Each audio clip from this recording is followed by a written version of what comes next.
다속 유영모에게 길을 묻다 24번째 시간입니다.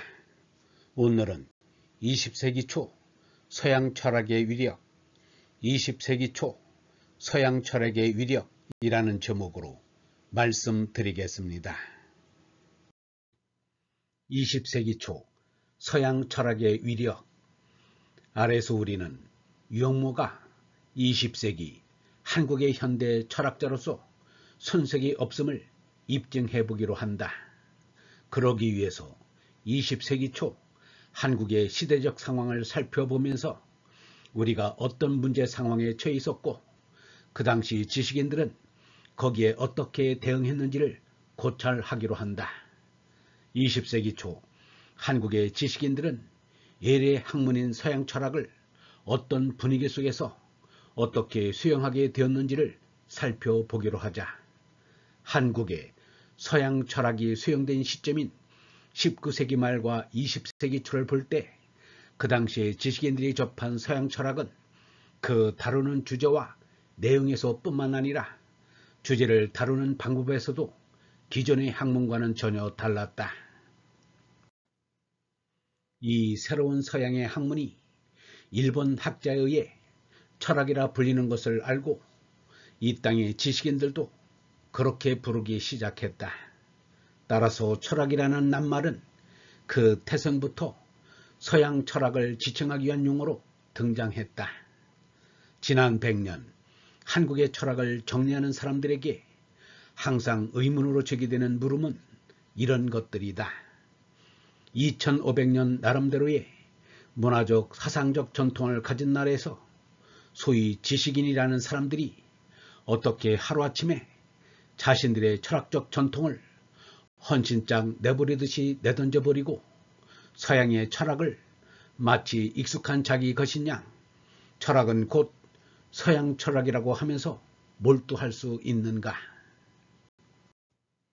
한국에는 이미 전통 철학 사상이 있었을 터이고 실제로 있었다고 할 수 있는데도 무슨 연유로 한국 사회에 낯선 사상이 유입되고 그것이 단지 호기심을 따라 소개되는 정도가 아니라 전통 사상은 안중에도 없는 많은 사람들까지도 그것을 경쟁적으로 배워 익히고 자기 것으로 만들려 하게 되었는가?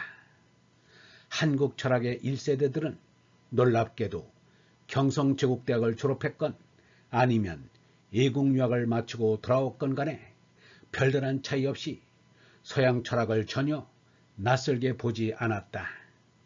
서양 철학을 마치 자신들의 문제처럼 다루고 있다. 왜 그럴까? 아마도 가장 신랄하게 말하자면 일종의 정체성 착각 때문이라 할 수 있을 것이다. 정체성 착각은 심한 표현일 수 있다. 그러나 분명 그 당시 지식인들 사이에 극심한 정체성의 혼란이 있었다는 사실은 인정해야 할 것이다.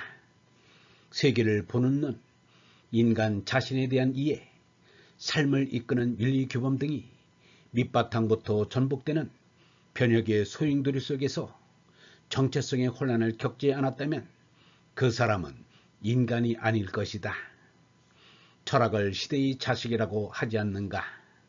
철학자는 그를 포함한 동시대의 인간이 처해 있는 시대의 상황과 분위기를 개념으로 잡아 이론적으로 체계적으로 정리하는 사람 아니겠는가? 따라서 지난 100년 한국 철학을 정리해야 하는 현 시점에서 우리는 그 당시의 철학자들의 말과 글에서 이러한 시대의 반영을 읽어낼 수 있어야 한다. 거기에서 우리는 당시의 달라진 세계의 인식과 인간의 자기 이해를 통찰해야 하며 보다 나은 삶과 생활세계 건설을 위한 진지한 노력을 꿰뚫어 볼 수 있어야 한다. 그것이 곧 현대를 살아가는 우리의 진리찾기와 자아찾기 그리고 세계 형성의 유래이며 미래이기 때문이다. 영성신학원 다속 아카데미의 하늘소리였습니다. 얼번 여러분, 하루 2명 이상에게 진리의 말씀을 공유하여 주시기 바랍니다.